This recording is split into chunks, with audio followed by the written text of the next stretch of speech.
There will be no more marketing bullshit about the company or about anything else. I just want to purely focus on my personal experience. If you skip this step at the very beginning of the interview, I'm pretty sure you will fail it. I'm gonna tell you actually how to get an offer at a prestigious consulting company as secrets from insiders. By the way, I'm Alessia. I'm a client manager from Consulting Masters, and today I'm gonna moderate this webinar, okay? And first of all, we're gonna tell you information about top consulting companies, structure of a case interview. We're gonna share with you materials about fit and case part, what questions you should answer to the interviewer, and interactive Q&A session. Stay with us till the very end. Let me tell you about. So guys, now let me pass the word to Andrea, and please listen attentively because he's gonna share with you a lot of valuable materials today, okay? So Andrea, how are you doing today? Hello, Alessa. Thank you very much. I'm doing very well. And hello, everyone watching this video recording. I also would like to welcome you to our today's webinar. There will be no more marketing bullshit about the company or about anything else. I just want to purely focus on my personal experience because I've been sitting in your place. I've been an applicant on my own about 12 years ago. I've been an interviewer sitting on the other side of the table and interviewing candidates for consulting for quite a while. And I've been coaching together with my team members. We've helped roughly 600 people to manage to get their consulting offers. And I want to disclose today the secrets about the consulting interviews with you. Okay. So what are we going to discuss today? First of all, the interview process at the top consulting firms. Then we will get deeper into the basics of the personal fit and the case interview part. And I also want to discuss with you what are the best practices and what are the worst practices. What are the top mistakes that most of the candidates are making. And then later on, we will also at the end of the webinar have an opportunity to answer all of your questions. You will get all the tips, tricks, and bonuses from our side, and we will wrap up with a Q&A. Bear in mind that every interview, no matter whether it's McKinsey, BCG, Bain, Roland Berger, Oliver Wyman, Strategy and Kearney, or any other consulting firm, every interview lasts for about 45 to 60 minutes and has three main components. Number one is personal fit and behavioral aspects of the interview. Number two is the case part. And then what most people forget is that at the very end of the interview, for the last 5 to 7 minutes, you as a candidate still has an opportunity to ask me as an interviewer just a few questions, either about myself or about the company that I'm representing. So many people are focusing just purely on the second aspect, which is the case part. But it's one of the most common mistakes because they completely neglect the importance of the personal fit part. And as McKinsey stated 2 years back from now, personal fit part for them is equally important as the case part. So don't make this mistake. Be prepared for all the three parts of the interview. In the following slides, we are going to get deeper in the details. What are the qualities that interviewers generally look for in the candidates? Have you asked yourself this question? Well, at least in the MBB firms and in so-called top tier and tier one consulting firms like Roland Berger, Strategy and Kearney, Oliver Wyman, they are predominantly looking for these three types of quality. Leadership, number one, personal impact, number two, and entrepreneurial drive, number three. And I just want to illustrate to you a few questions, how these could be looking like. So in the real interview, they might be asking you something about like, can you tell me about the time that you led a team? Or how do you motivate the people? If it is about personal impact,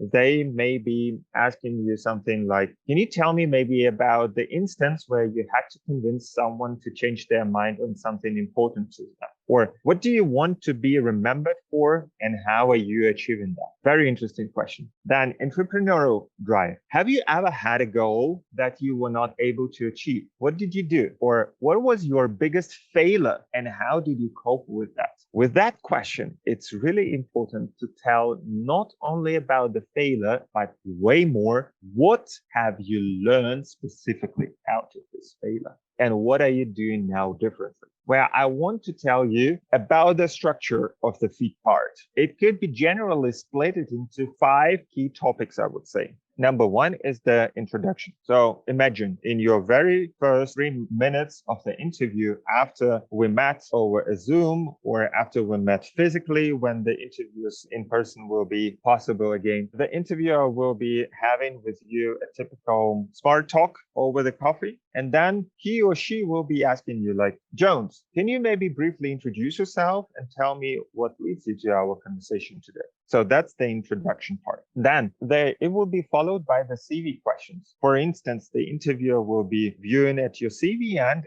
be ready that he or she might be asking about every single bullet point that you might be having on your resume, whether it's your education or your professional background, especially if you have been completing a few internships or having past work experience beforehand and highlighting in specific project experiences, or it could be also some leadership experience or extracurricular skills, or sometimes even about your hobbies. So make sure that you are ready to answer all about it. And you have a natural advantage here because who knows your resume better than you?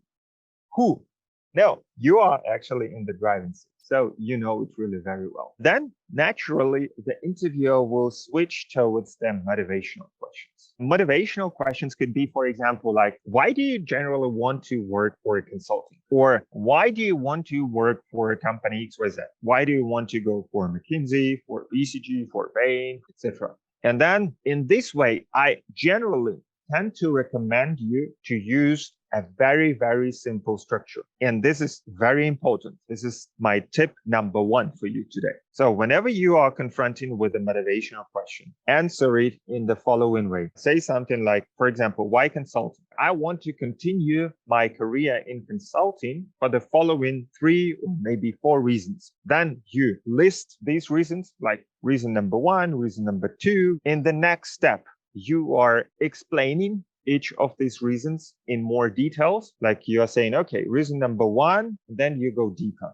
and say 1 or 2 sentences about it to explain. Reason number 2, again, go deeper. Reason number 3, reason number 4, and then you need to conclude. You need to say that for these reasons, I see consulting as the next logical step in my career. And therefore, I'm really looking towards joining your team. And hopefully, we will even get a chance to work together one day. Building rapport with an interviewer is really so much important. That's my tip number 2 for you. And we will talk about it even later, more separately. Then next step is you will be asked about behavioral questions. Behavioral questions, as I provided you examples beforehand on the previous slide, could be, for example, tell me about an instance when you led the people, or could you tell me about a situation when you needed to solve the problem or solve the conflict and how did you do that? Or could you please highlight your problem solving skills? Or can you tell me an example of the project where you was able to create the biggest impact? These kind of questions. And here is my tip number 3 for you. So how to answer those kind of questions. Please pay attention and use this H plus star plus L framework to answer these kind of questions. So what do I mean by H plus star plus L? It's an abbreviator or synchron. H stays for heading, S for situation description, T for task or objective, A for approach, R for results, and L for learnings. So for instance, if you are asked about the situation about leadership, then just to give you an example, if I were asked this kind of question, then I would say, oh, let me tell you about this one particular project which I delivered for the Ministry of Transportation in the Middle East, which brought a client 27 million dirham additional revenues on the annual basis and was presented to the ruler of the country. So this was a heading. And as you see, I backed it up by some facts, figures, numbers, and percentages. Then in the next sentence, I will explain the situation. Afterwards, I will talk about my task or objective or challenge. Then I will talk about the approach, then about results, and I will conclude with the learnings. That's how I would do that. So the situation was that back then I was called to lead this project, which already was in the overdue. And I needed to fire back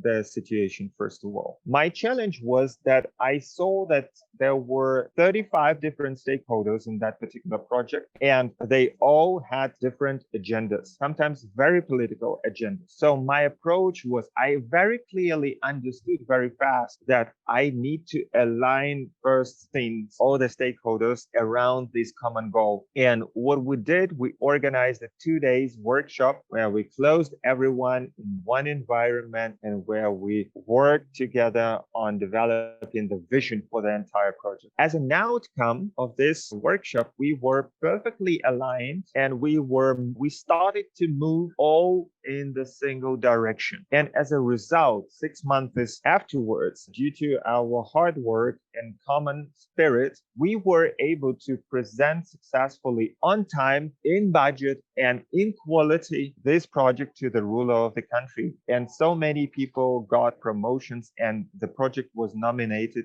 as the project of the year. So my learning after we celebrated this success is that no matter what it takes, in the new environment, I try to align all the different stakeholders around the common goal. And then, last but not least are the stress questions like, for example, why should we hire you? Or what's in it for us, actually? And then you need to think about how you can bring value to the company. I hope that now you have a way better understanding about the personal fit part. I just want to give you a few examples. What do you need to be ready for in terms of the questions? Be ready at least. Make your home task, especially those of you who are going to have the interviews very soon. Write those questions down. You need to make sure that you are ready to answer all of these questions. For example, why consulting? Why McKinsey, BCG, Bain, or this specific company? Why should we hire you? Or tell me an instance where you demonstrated your entrepreneurial spirit or team leadership, or where you convinced someone on an important issue who disagreed with you initially, or where you solved a challenging problem, or tell me an instance when you failed.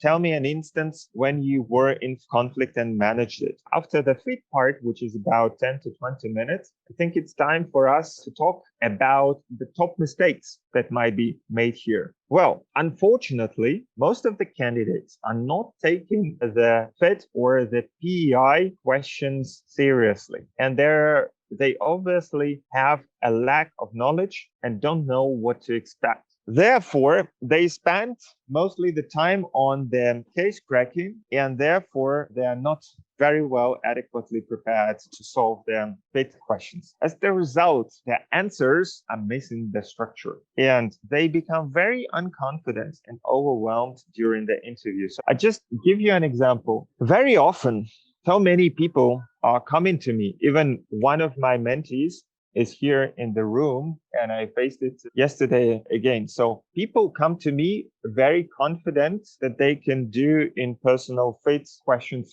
very well. But then as we go just a little bit deeper and in the real life interview simulation, we quickly figure out that, unfortunately, we still need to work on the personal fit part because people are failing on this. And if they fail on the personal fit part, chances that they can start the case part pretty well are also extremely low. So therefore, it's one of the most common mistakes that are unfortunately done here. And that's why I want just to highlight one more time for you that personal fit part of the interviews is equally important to the case part. So don't underestimate it. Spend time, prepare your questions, prepare your answers, because it's a one-time investment.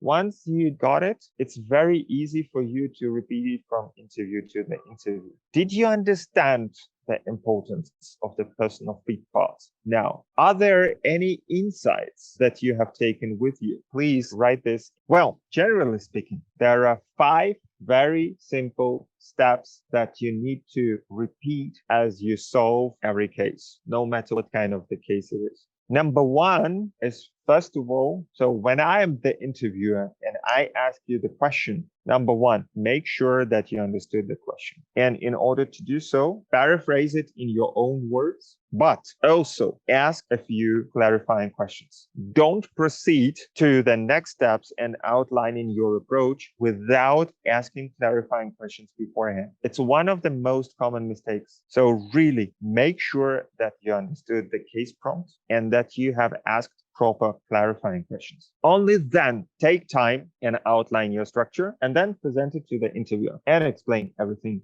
to him or to her. Then you can solve the case along the structure, bucket by bucket, and then compute the calculations and validate the outcome. And then at the very end, make the final recommendation. Let's then now talk about each of the steps in more details. After you have paraphrased case prompt with your own words, make sure that you ask 2 or 3 very good clarifying questions. Imagine that you are given a case about a very unfamiliar industry. So for example, you know nothing about oil and gas, but in the case, it's all about an oil and gas operator. Then in that case, make sure that you understand the business model of the company. Ask something like, what is the business model of the company? Or can you maybe elaborate to me, how does the company makes money? That's a very, very good question to ask. Second, make sure that you can understand the specific objective of the case and that you can make it measurable. For example, the question could be like, how should we define the success? Do you have any specific KPIs or metrics that we need to achieve? Or for example, if it's a profitability case, then do you have a specific information about what is our profitability target and what is the time frame that we need to achieve it? Because the more measurable you make it,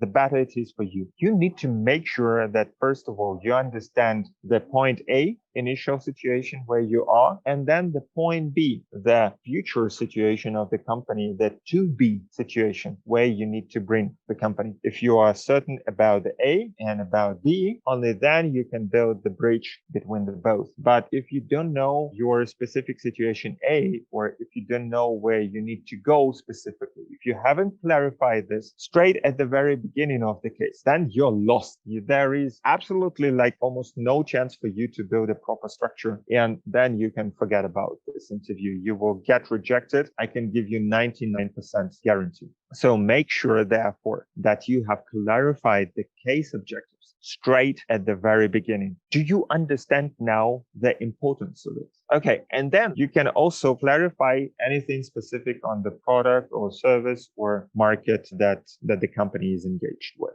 I spend a lot of time here because this is really important. If you skip this step at the very beginning of the interview, I'm pretty sure you will fail it. You will not be continuing to the next interview round. So that's why make sure that after paraphrasing the case prompt, you do ask very good clarifying questions. Only then, after you have done it, after you have received your answers, ask the interviewer for some time and outline your structure. I just want to give you some requirements on your structure. So whenever you have designed your structure, you can show it actually to the interviewer, especially if the call is taken over Zoom, and you can literally explain the interviewer. Like, imagine that it was not my hand, but it was a piece of paper with the written structure. And then you are just explaining what was your logic. And for example, you need to make sure that while you are presenting your structure in the web camera, you need to make sure that the structure is very exhaustive, that it covers all the components. Typically, there are between 2 and 4 components in the structure.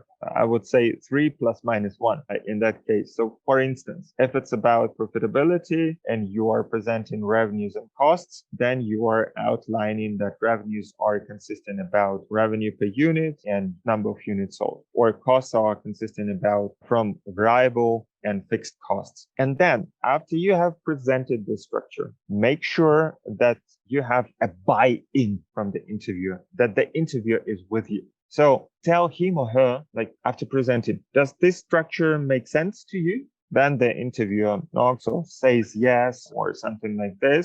Then you need to say and you need to indicate that you are able to drive the case independently, not just waiting for interviewer, but really driving the case. And then you would like to say, well, in that case, I would like to start with the first bucket unless you prefer me to start elsewhere. Okay, I would like to analyze XYZ. Do you have any data on that? So for example, if you've presented profitability, then in that case, I would like to start with the revenue bucket and in particular, try to understand the main revenue streams and its development over the years. Do you have any data on this? That's how you are ensuring the buy-in with these 2 questions and you simultaneously showing that you are able to drive the case moving forward. In that case, the interviewer will, generally speaking, start the discussion with you, and he or she will start sharing some data, maybe some exhibits with you, and you are about to begin your qualitative and quantitative analysis. As you are analyzing every bucket, you need to isolate the problem, find the root cause of the problem, and solve it. So for instance, I don't know, in that profitability case, maybe the problem was on the revenue side with the wrong pricing. So once you figure that out, you really dig deeper into all the details and then you fix it. You develop the recommendation for this particular bucket. Once you have found out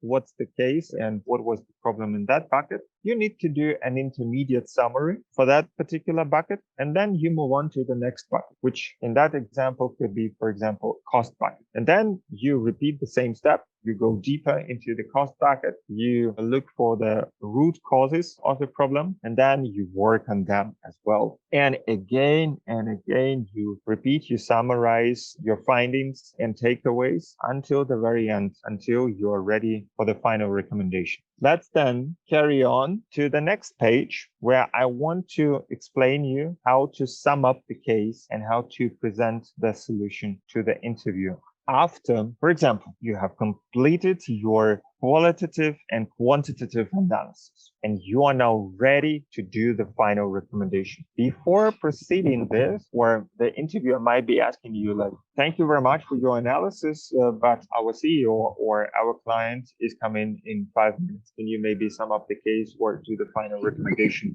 for him or for her? In that case, it's very important that you request for some time to structure your thoughts. And while you are structuring your thoughts, you need to review the case prompt and what was the specific objective of the case. Then you summarize all the outcomes to prepare for the final recommendation. And make sure that you are able to deliver this recommendation within 60 to 90 seconds, like elevator pitch. In that elevator pitch, it needs to consist of the following components. First of all, you need to restate the case objectives. Then you need to formulate a very clear and brief recommendation for each objective. So if you had 2 objectives, then formulate recommendation for both objectives.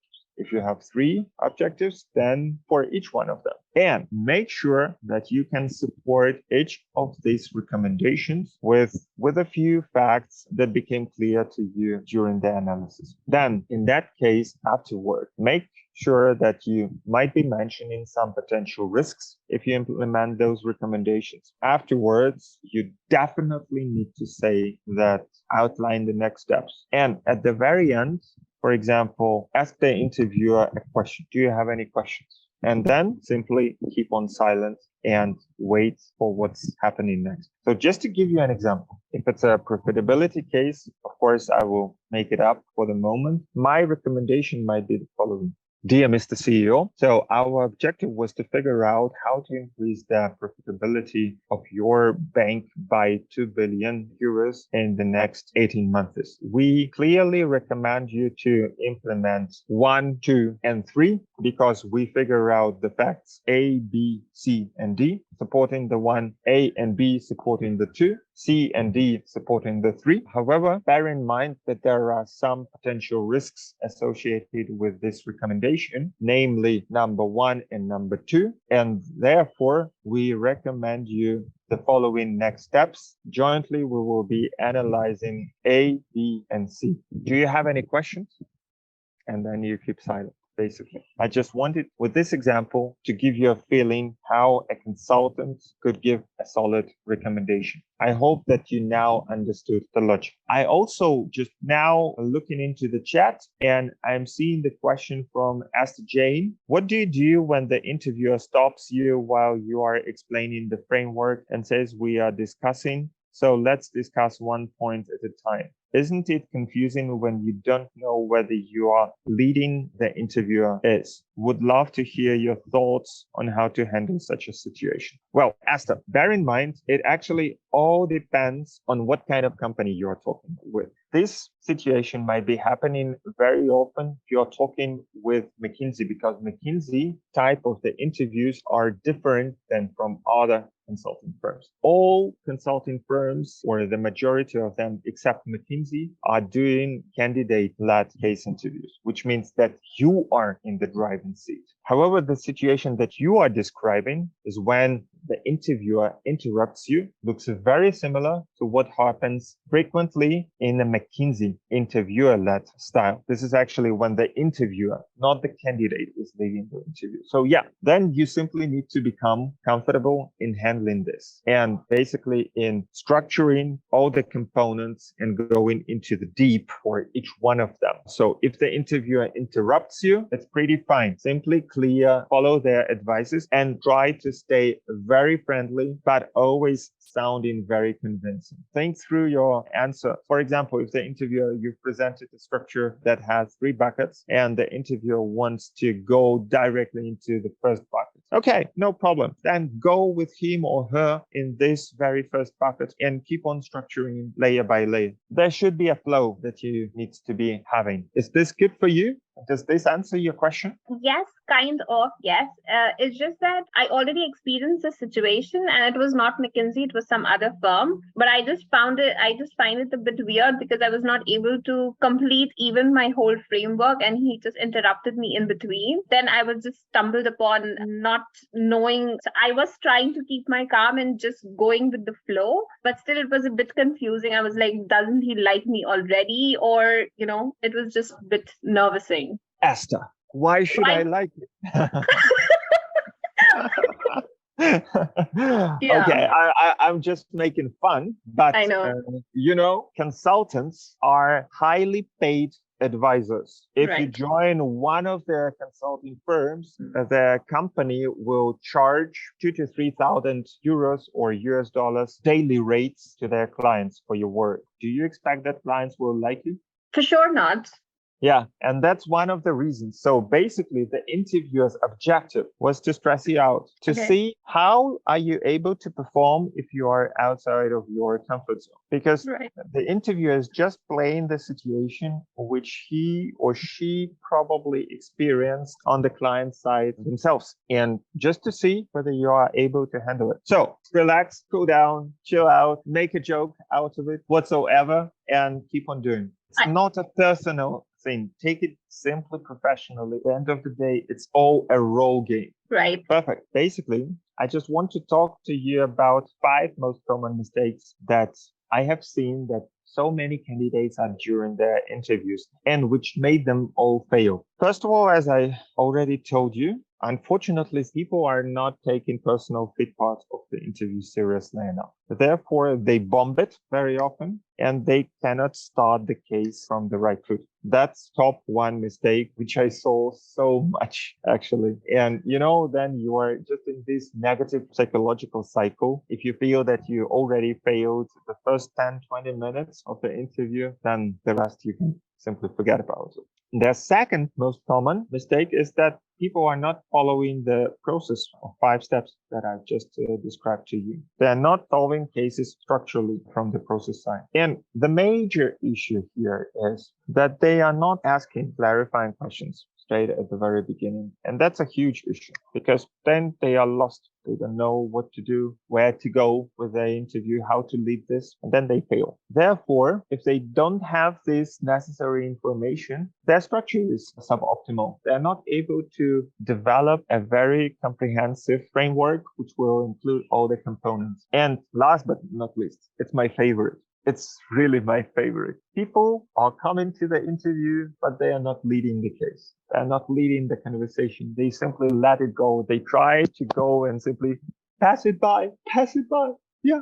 They hope for the help from God, from the interviewer, from anyone else, but they are not leading the interview. They're not leading the conversation. Remember, as I just told to Asta, you are a highly paid advisor. So companies are paying for you and the expectations are so high. The clients are expecting that you are basically able to serve them a solution on the golden spoon. That's the expectation that they do have for you. So then, consequently, the interviewers are looking for candidates who are able to drive the discussion at all times. Okay, let's carry on and let's cover a few other very important things on the next page. Very good. So now I would say that 90% of the applicants would have thought that, okay, it's over now. But it's not, because so many of you forget that there are 5 to 7 minutes at the end of the interview where you still have a chance to make a very positive impression about yourself to the interviewer by asking intelligent questions or simply bombing it. One of the bad things that might be happening to you is like you have no questions. And other questions that are not good is that you can ask negative questions that might be causing some negative emotions. For example, about work hours or most difficult projects, or that you are requesting about the information that could be easily Googled, which indicates that you haven't done your homework properly. Or some other questions that might show that you are lacking the general understanding of consulting work.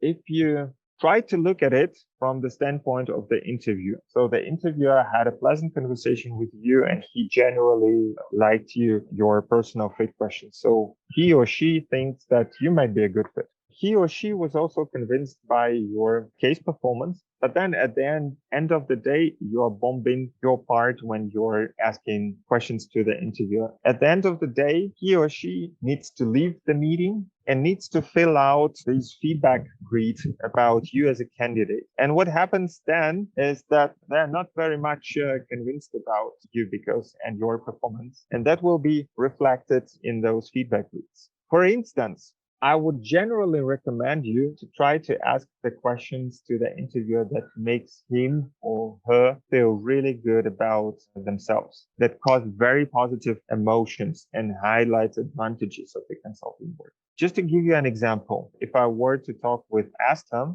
and Asta were a very experienced principal working for BCG, let's say, for the last 10 years, I would say something like, "Oh, Asta, of course, I do have a few questions, and I would like to ask you maybe a first personal one. So I have seen from your profile and having read your publications that you have spent more than a decade in consulting right now. And of course, it's a very vibrant industry that has changed so much over the last decade. But can you maybe tell me an example of a project where you was able to create so much impact for you personally and for the client that still makes you feel proud about of accomplishing something great?" Asta, how do you like this kind of question?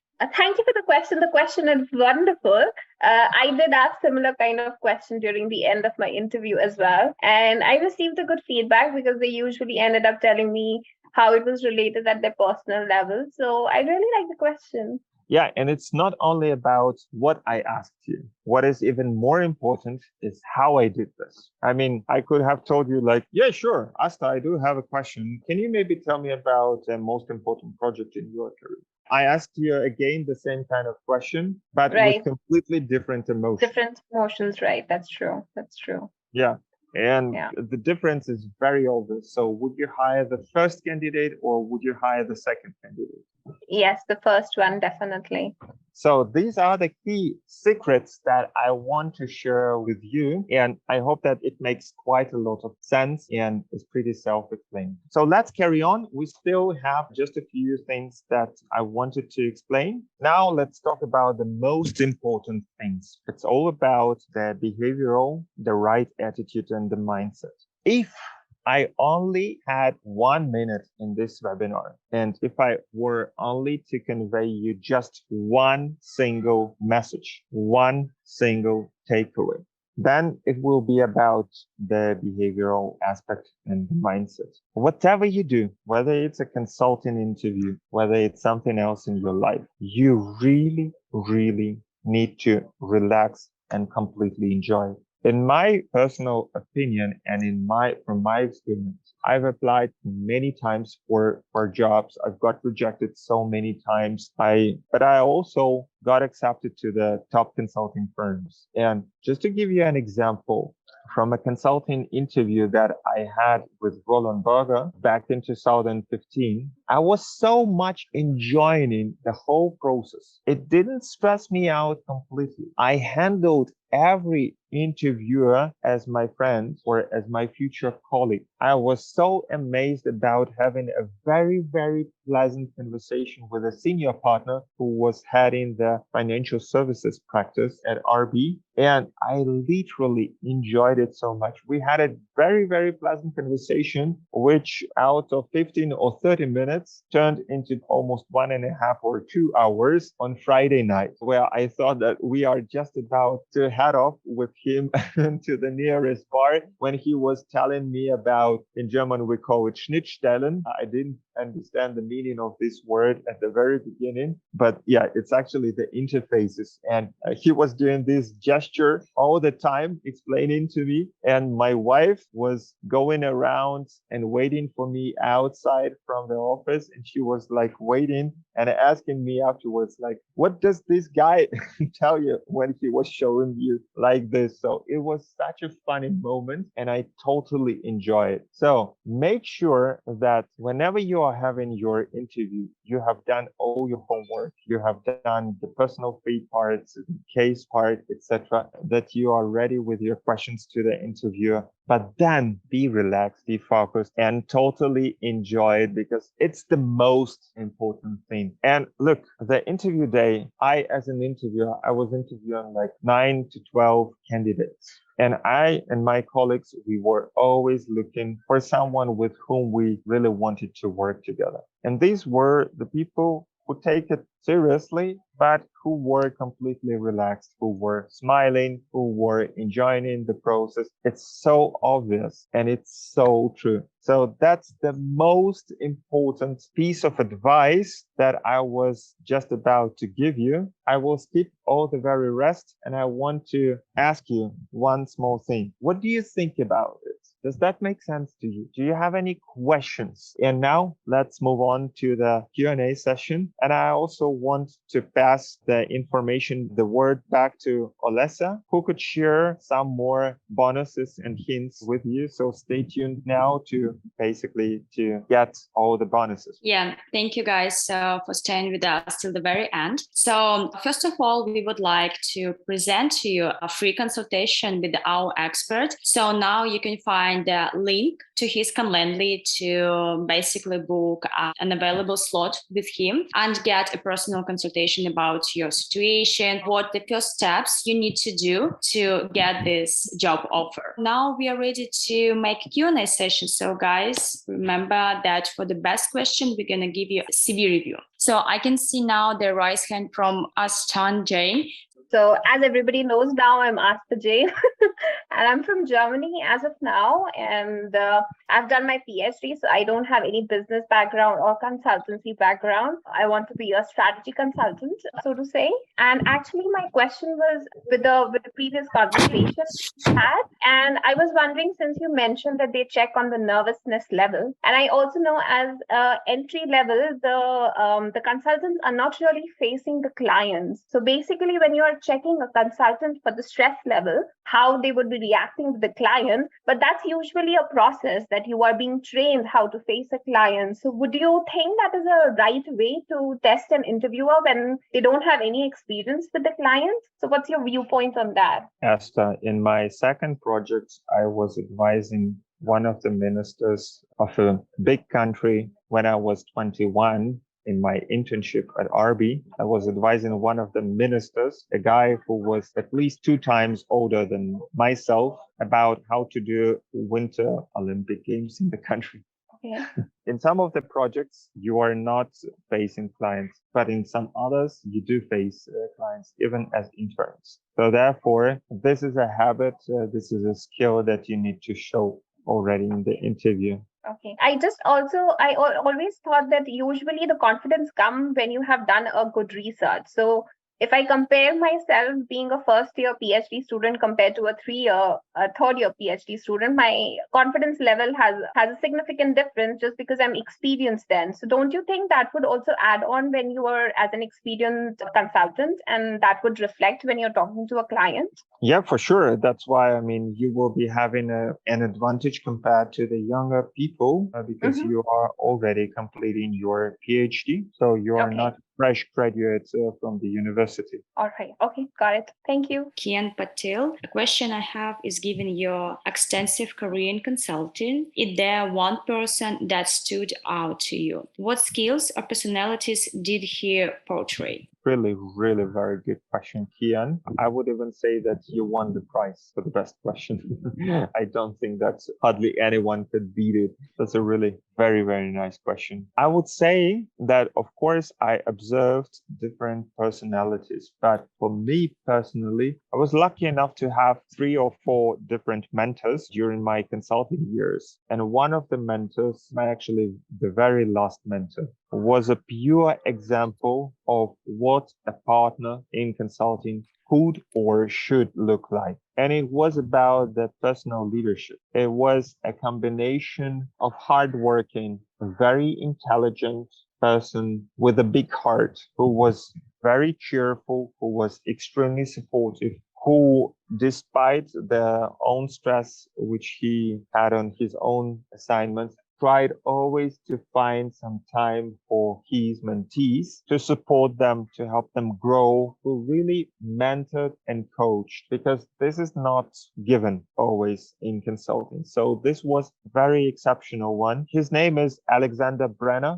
He was a senior partner at Roland Berger Automotive Team, and now he became a managing director at BCG in Germany. So if you, Brenner, whatever the chance is, by any chance will watch this video, I really want to say thank you for being my mentor. Kian, I hope that I was able to answer your question. Yeah, no, thank you very much for that. I think it did. It's the team working skills then, that's really important, I guess. And that personal touch of staying in contact with your team and making sure that they are able to learn from you as well as you learn from them. Right. I would actually say subscribe to our YouTube channel. Simply by searching for Consulting Masters, you will find the recordings of all the further webinars. You can also search for me, Andrei Homelenko, and send me a connect request either through LinkedIn, Facebook, Instagram, I don't know, whatsoever, the social media, to keep in touch and get the opportunity to have a free consultation with our expert, Georgie. I want to say thank you for being with us this time today, and I hope that it was extremely useful for you. So thank you so much. Have a great day. Let's keep in touch and see you soon. See you next time, guys. Thank you for joining us. Have a good day.